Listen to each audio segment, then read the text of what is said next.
I can't move my hips, so you're gonna have to do most of the work. Not he's paralyzed. What the fuck? We may have been brothers by birth, but we became lovers by choice, and I wouldn't have it any other way. 50 Shades of Ferb? This is 50 Shades of Ferb. This is some kinky, nasty, fucked up shit. Let's read some more.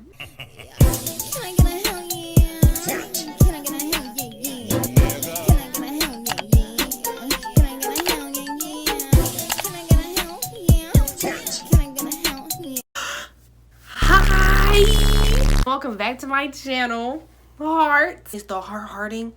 It's the heart-hearting. Everyone's favorite. It's time for a good old-fashioned bedtime story. You feel me? So you already know. We're reading the nastiest, grimiest, most disgusting Wattpad stories I could find. And y'all know I found some shit. As usual, we have 3 stories. May the bedtime stories begin. Are you tucked into your bed? Let's get into it. Okay, so the first story that I found is a Willy Wonka fan fiction. Someone actually commented this under one of my other videos, which is why I thought to do it, which is why I thought to look it up. So don't blame me. Blame them because they said something, and now I'm just intrigued. This one is called Spin the Bottle with Willy Wonka. I was at a party with a bunch of TikTokers. That's disgusting. And don't say, Anya, you're a tick. I'm not. I'm just a bad bitch. Someone suggested we play Spin the Bottle. Of course they would suggest that. Nasty ass gremlins. We all got in the circle, and sitting across from me was Duke Depp, who was known as the famous TikToker Willy Wonka. Bitch, this whole time I'm thinking about Willy Wonka. Not bootleg Kellogg's equate Willy Wonka. We couldn't even afford the real one. We played until it was my turn. I spun the bottle and it happened to land on Duke. Even his name is gross. Duke. Oh girl, who you playing with? Duke. Girl, who you chilling with? Duke. Girl, who you finna kiss? Duke. That's so fucking lame. He smiled and crawled over to me. He grabbed my face to bring me in for a kiss. It was the best kiss I had ever experienced. We continued kissing until we started to make out. I could hear a bunch of noises coming from everyone else in the circle, but at this point, they were all irrelevant. He stopped, got up. Duke took my hand, leading me to the closet. Wow, 7 minutes in heaven, are we? Wow, one game turned into another. I like the turnaround. I like that. That's cute. That's kinky. All the guys were in the circle started hollering and whistling. One of them even said, "Go get him, Tiger." No one actually says that. No one says that. No one says that. Go get him, Tiger. No one says that, and they're being for real. Be so fucking for real. He opened the door and let me inside. He grabbed me by my waist. Hey. Hi. I said. He closed the door. Our lips smacked together.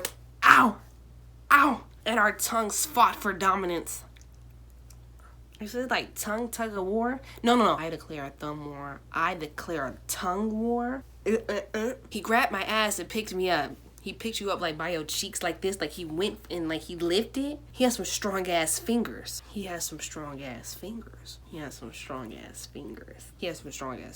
kept going, his face in my hand. I was wearing a button-up blouse. See, and no one actually wears button-up blouses, but I feel like for visualization purposes and for how this story's about to pick up, I feel like you chose a button-up blouse just for the visual effects. You would have never actually wore that anywhere. No one wears fucking button-up shit. Shut up. And he started to unbutton my shirt. You see what I'm saying here? He pulled his shirt off and we kept making out. He took my pants off and he started rubbing me through my panties. I hate the word panties. I'm gonna just say drawers. Panties sounds so like prissy. Panties.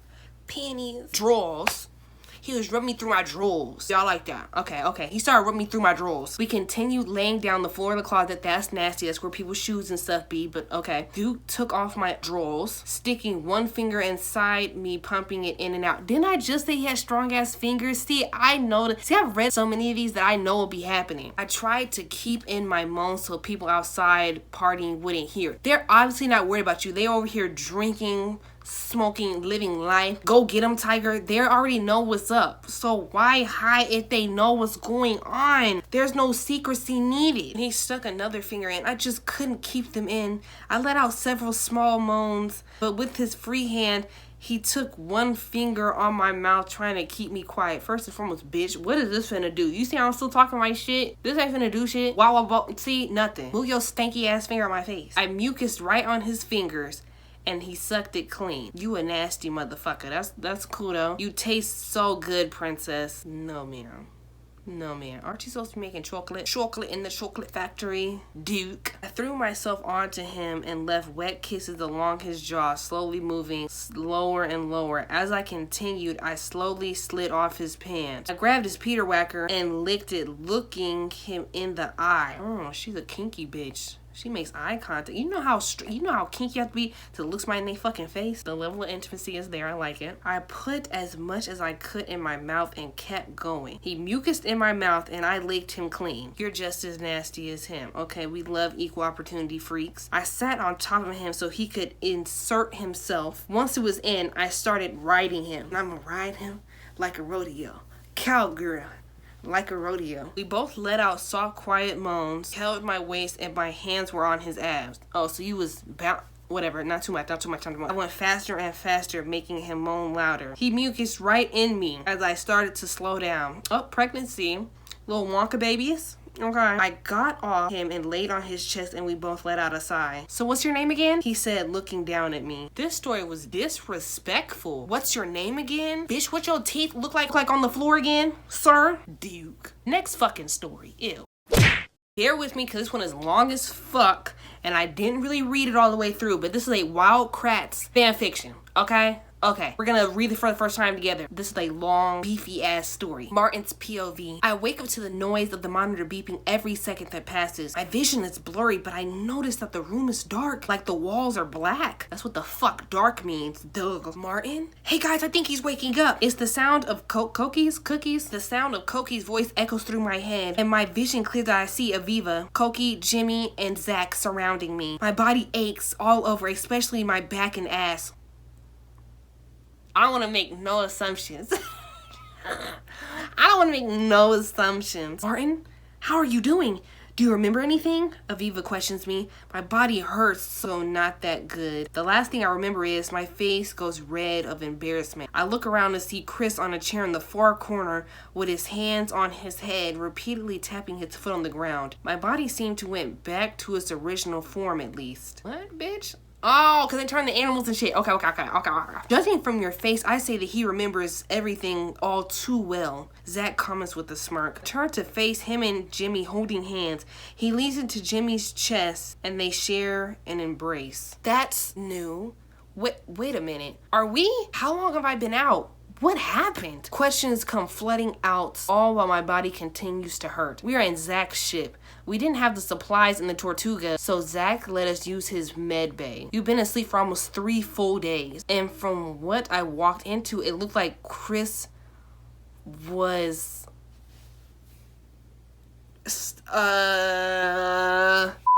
I can't even say that. I'm uncomfortable while being affected by the side effects of his broken power disc. I gave him an antidote for his body, but yours was pretty injured from the inside, not to mention the injuries from bending too far. Viva says everything all at once, making everyone stay silent for a while. I'm sorry, Martin. I didn't know I was doing. I didn't mean for any of this to happen. Chris runs at me. His face is red and puffy, like he's been crying for hours. I smile and pull him closer. Don't worry about it, bro. I know you were just under the effects of the malfunction. I hug him and pat his back. While I hug him, I can smell the same aroma from before. Chris smiles and steps back. Now that that's settled, I told you not to touch him. Just keep him distracted. That's all you had to do. Aviva yells at the top of her lungs and slaps me. Everyone gasps to surprise Aviva losing her temper. She usually has the patience of a saint. No, I tried, but as soon as I got in the room, he grabbed onto me and didn't let go. Then I stopped myself from explaining the events further. Aviva crossed her arms and sighed. Well, it's all behind us. The good news is that you're all right. You could have died, you idiot, she says before exiting the room. Why don't you try to stand up, Martin? Cookie directs me to the open space next to her. I throw the blankets off me and prepare to jump out of bed. As soon as I try, I fall to the ground in front of Chris. I can't. My legs aren't moving. I start to panic. I was afraid of this. Don't worry, Aviva and I came up with something to help you get around till your legs start working again. Aviva comes back with a wheelchair that's hovering above the ground like that buzz bikes do. What the fuck? I'm not even gonna lie, y'all. This story is a bit much and it's a bit wordy and my throat is fucking dry. Are you sure that I'll get my legs back at all? I say with a lump in my throat. Yes, we know for sure your legs will heal. They just need time, as do you. A feeling of relief flashes through my body as Cokie words escape her mouth. Chris bends down and picks me up with one arm over his shoulder, our faces inches apart. Face lights up with red again. I look away, as does he. Chris sits me down on the chair and steps away. How does this work, Aviva? She points to the arm in the chair. It's simple, the pad works here, the mouse, slide it forward, move back, simple as that. Okay. Oh, and another thing, I'm confiscating your creature power suits and disc until I can make sure nothing like this happens again until you heal. I'm trying to speed it up. This is wordy as fuck. I nod. It feels a little unfair that my creature power suits get taken away even though I didn't do anything, but it's a fair point. A few hours pass and Zach leaves on his ship and I get the hang of the wheelchair quickly. As Aviva said, it's really easy to work. Still can't look at Chris the same, though my face burns up and it feels like he'll pounce on me again. I miss my little brother, the one that smiles when I rub his head and the one that jumps in my arms when he gets scared. Things won't be the same anymore. You damn motherfucking right. Hey Martin. Chris taps my shoulder, making me flinch. My eyes holding back teardrops. Rub them away with my fingers. Hey, what's up, little bro? He frowns. I have a feeling you still have some thoughts about what I did to you. I never meant to hurt you. You believe me, it's the last thing I ever want to do. I decided that it's time for me to leave and go back to mom and dad. I don't want you to wake up scared of me like this. My heart sinks. Chris leaving? Is that really the best choice we have? I don't want to stop exploring with the group, and I doubt Chris does either. The way he's making me feel much more than just caring for my little brother. If he leaves, it'll feel like a piece of me has left with him. I love Chris more than just a brother, and having relations with him was more than an accident. I wanted to... Whoa! Hold on. Back it up. Having relations with him was more than just an accident. I wanted to do it with him. Stop the motherfucking music. Stop it. So you're saying that Chris assaulted his brother, but then just to turn around and be like, oh, I actually wanted it, so I don't want him to feel bad about it because I wanted it. Then you said you felt some type of way about it. I don't like where this is going, like, at all. This is like some next level fucked up ass shit. So don't leave, Chris. I pull him by his collar and smack my lips against his. You might think I'm disgusting or gross for thinking this, but I love you, Chris. You're more than just my brother. You're the guy I want to be with, related or not. I look to the floor and take a deep breath. If you still want to leave, I won't stop you, but at least tell me what you think. My words get cut off by Chris's lips against mine. The kiss was soft and gentle, not like the ones we shared before. I thought I was the only one that felt that way. I've loved you since high school, Martin. I've kept it hidden so long, but when you slept with me, I lost myself and I let the beast take over. Since high school, that's been about 5 years. I smile and rub Chris's head. He leans into my hand and smiles. I'll be here with you forever, Chris. I'm glad you told me, but for future, I prefer to be on top. Chris laughs and hugs me tightly. I prefer the bottom roll anyway. I don't like the feeling of hurting you, even if I do look like this. We kiss once more. The door opens from the Tortuga, showing the sunset in the horizon. Wow. That was pretty gay, you guys. We jump from Jimmy's voice behind us, Cookie and Aviva standing next to him, arms crossed. We don't care that you two are in love with each other despite being brothers, but please use protection. I don't want to clean up that mess again. Ugh. Aviva throws a large box of condoms on my lap and smiles. How much of that did you guys hear? I'm sorry. I asked timidly. Well, you are in the Tortuga entrance, so we heard everything, Cookie replied. If you two are planning on doing it again, maybe turn off your creature pod's mic this time, Jimmy says out loud before biting into a slice of pizza he pulled out of nowhere. Yeah, bitch, am I saying this almost done? What the fuck? It's already fucked up in the head. Everyone splits around the Tortuga, getting back to their daily routine, while Chris and I head back to the room. He helps me in my bed and slowly removes my pants and drawers. He bobs his head up and down while moving his tongue on my Slim Jim. if you will. This is so fucked up. I'm sorry, y'all. I'm not even talking much because this is so fucked up. I'm trying to piece it together as I read it. Chris opens the box of condoms and pulls out one, ripping open the packaging with his teeth and sliding it on me. I pull myself up to a more comfortable position, letting Chris hover over me. Getting to it already. I can't move my hips, so you're gonna have to do most of the work. Not he's paralyzed. What the fuck? Whisper to Chris. He smirks and slides his member inside me, bouncing up and down my shaft and moaning like crazy. I pinch Chris's nipples, making his back arch. Mucus squirt out and land on my chest and face, all while he scream. They didn't spell scream right. All while they scream my name. Chris didn't stop his hips from moving. He continued his process until he was on the brink. Chris, I'm so close. Then he lifts his bodies out and removes the condom. I prefer if you mucus inside if that's okay. Again, he pushes my Slim Jim inside him and jumps up and down, making my mucus inside him. The mucus drifts out until the sheet as he lifted himself up and lays down next to me. For our first time sober, that was amazing, I say to him and kiss his forehead. Guys, your creature pod. Jimmy's voice plays through the device in horror. Sorry, Jimmy, we say in unison. We laugh and giggle a short while. Even though it wasn't exactly what I had in mind when this all started, I'm glad it happened the way it did. I love my new boyfriend, even though he's my brother. We may have been brothers by birth, but we became lovers by choice, and I wouldn't have it any other way. I've read a lot of stuff.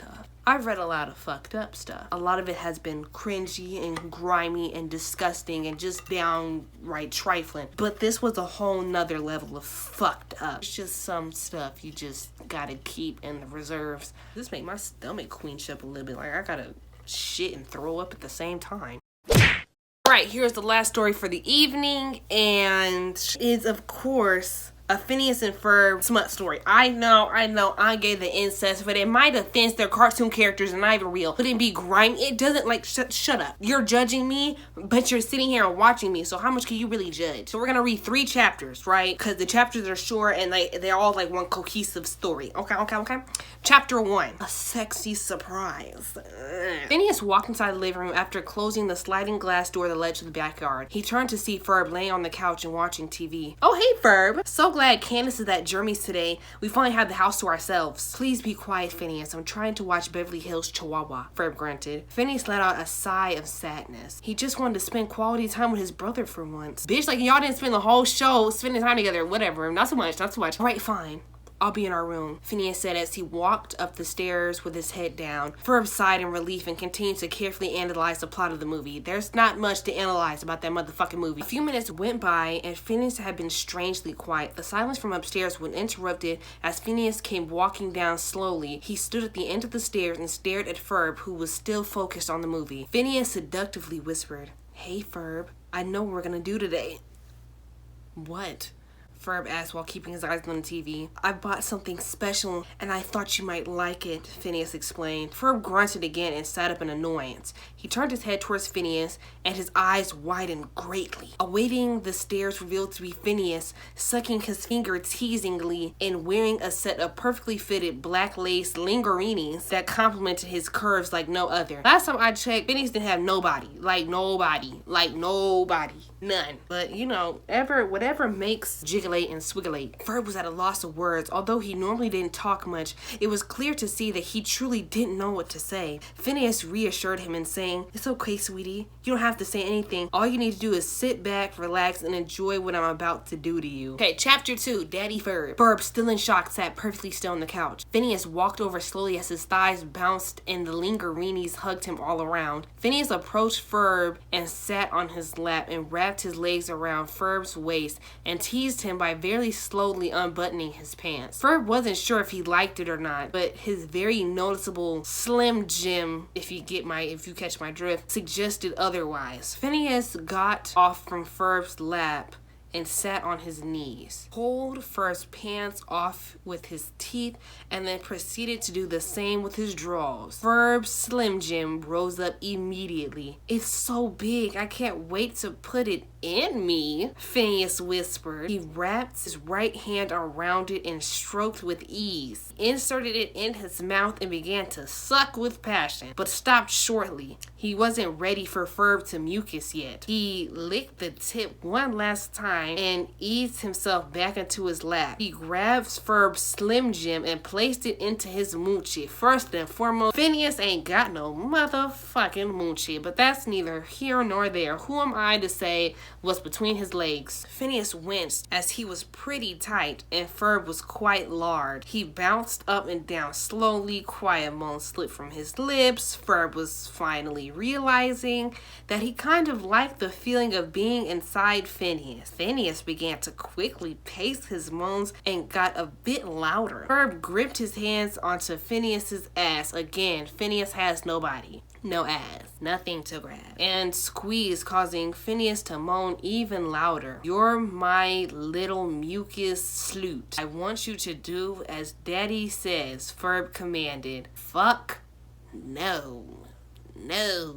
I wish Ferb was mute for this one scenario. Keep it hush hush, baby. Phineas managed to slip out a response while trying to find his breath. Of course, Daddy. Ferb smiled and slapped Phineas's bones forcefully. A dark red handprint stained Phineas's cheek, but he merely whimpered at the pain. Ferb angrily asked, "Is that not enough for you? You want more? What the fuck?" Phineas nodded his head and smirked. Ferb responded demandingly. "Fine, wait right here for Papa." Fuck no. Ferb, I remember we used to say 2 words every half a season. Can we go back to that? You're saying a lot of shit I just know he wouldn't say. Ferb isn't built like that. Papa? Daddy? Is this not enough for you? Ferb doesn't talk like that. Not my Ferb. Ain't no goddamn way. Threw Phineas off his Slim Jim and walked up the stairs naked from the waist down. He came back downstairs a few minutes later with a small brick-like item with a red button. "Phineas, follow me outside." He opened the screen door. Phineas followed quickly. Desperate for more, he placed a contraption in the center of the backyard. "Stand back, Phineas," Ferb commanded. Phineas stood by the back door and waited for Ferb's next command. Ferb crouched down, pressed the button, and the contraption unwinded. It appeared as a huge metal room. He opened the door and motioned for Phineas to follow. As they entered, it was dark, almost impossible to see. Ferb flicked the lights on and revealed a massive fornication dungeon. Whoa. Plot twist. Okay, last chapter. Okay, chapter 3, Magic Fingers. Last chapter. Let's hurry up and get it done because I can't read no more. Whew, my throat is dry. Phineas's isn't, obviously. Phineas' jaws dropped in shock. Ferb gripped Phineas by his shirt and threw him onto a waiting swing. He grabbed duct tape and secured it over Phineas's mouth tightly. "No more talking, bitch. Only screams from now on." I'm sorry, I said bitch really aggressive, but that's how I heard it in my head. Ferb ordered. Phineas nodded his head and proceeded to undress. He slowly stripped the lingeries off his body to tease Ferb. He always believed that the sub should have a little fun. I'm disgusted. Maybe because this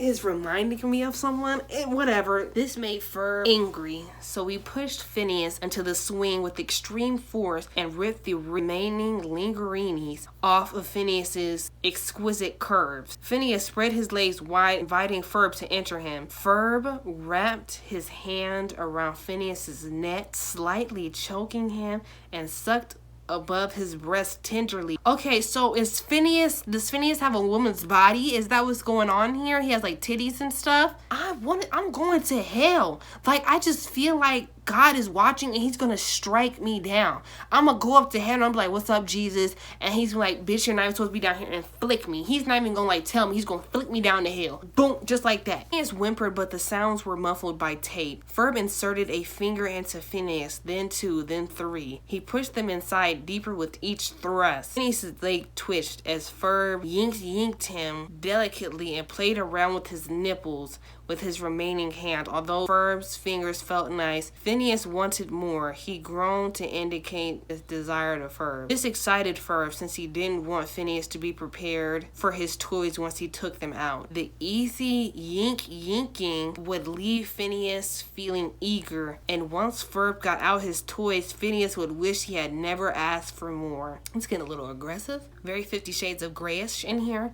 for 50 Shades of Ferb. This is 50 Shades of Ferb. This is some kinky, nasty, fucked up shit. Let's read some more. Ferb removed his fingers from Phineas and sucked the juice off one by one. He stood up and walked to the other area behind Phineas where he awaited naked and ready. Ferb looked through his different toys and evaluated his options. After about a minute, Ferb finally chose one of his best toys because he knew that Phineas only deserved the best. He prepared and wiped the remaining mucus off from his last experience with. That's disgusting. You can't even give me a new one? What is this, recycle, reuse, renewing this bitch? Then he walked back over to Phineas and pulled him over to the toy, waited for him. Then Phineas realized what it was. He trembled in fear for his vaginal area. How will he ever walk again after this? That's all I'm gonna read. I'm not gonna necessarily say the end because I think there's like 5 or 6 chapters and I can't keep reading shit like that. My brain hurts. It's really light as fuck.